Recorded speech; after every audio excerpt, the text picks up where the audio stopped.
আলাইকুম। এই যে আজকে আমি বেগুন ভর্তা বানাবো, সিম ভর্তা বানাবো। সিমের লগে এই যে টমেটো দিছি। এখন আমি এই যে পেঁয়াজটি দিয়ে ভালো করে শুকনো মরিচ দিয়ে এই যে শুকনো মরিচ ওটা একখানে মাইখানে কাইটে রাখছিলাম আলাদা আলাদা আলাদা। এখন আমি এই যে মরিচগুলো ভেঙে নিই, সাথে একটু লবণ নিয়ে নিই।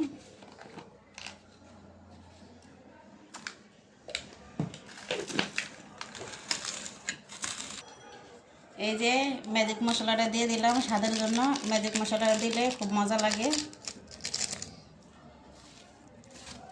এখন আমি একটু ভালো করে মাখিয়ে নিয়ে তারপরে দোনো পদের মধ্যে দিব। পেঁয়াজটা আলাদা আলাদা করে নেব।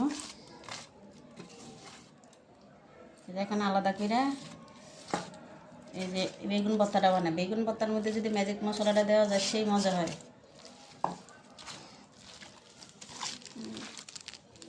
এই যেটা এটা সবাই জানে অবশ্য। এই মশলাটা দিলে আসলে খুব মজা লাগে। সবাই খাইয়ে ট্রাই করে দেখবেন। আর আমার কাছে ভালো লাগে দেখে আপনাদের সাথে শেয়ার করি, যে আমি যাই করি আপনাদের সাথে শেয়ার করি। এটা যেগুলো সবাই বানিয়ে খায়, ভিডিও তো বানাইতে হবে। এটা বানান শেষ, এটা রেখে দিয়ে সিম ভর্তাটা বানাবো। আর জাল আমি আমার পরিমাণ মতো দিছি। এটা যে যেরকম জাল খায় ওই অনুযায়ী দিবে। এখন আমি এই যে সিমগুলো মাখিলাম, সিমের লগে যে টমেটোটা দেওয়া আছে অনেক মজা হয়। সিম ভর্তাটা খালি একটা দিলে কেমন কেমন জানি গাছ গাছ লাগে, যেহেতু আমি টমেটো দিছি দিলে মজা লাগে এই সিম ভর্তাটা। আবার রসুনও দিছি।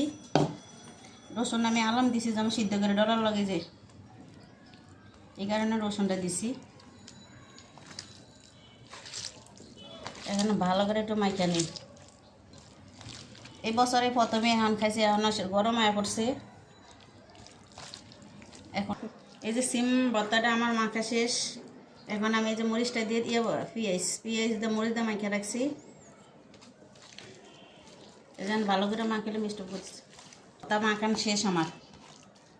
সিম ভর্তা খুব মজা হয়েছে। আর এই ভর্তার লগে আমার বউয়া ভাত আছে,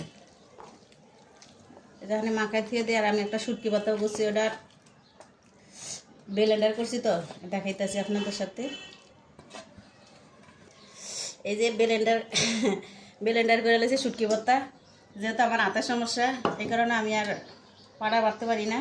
এই কারণে আমি শুটকি ভর্তাটা বেলেছনের সাইডে ভর্তাটা নিয়ে নেব, শুটকি ভর্তা।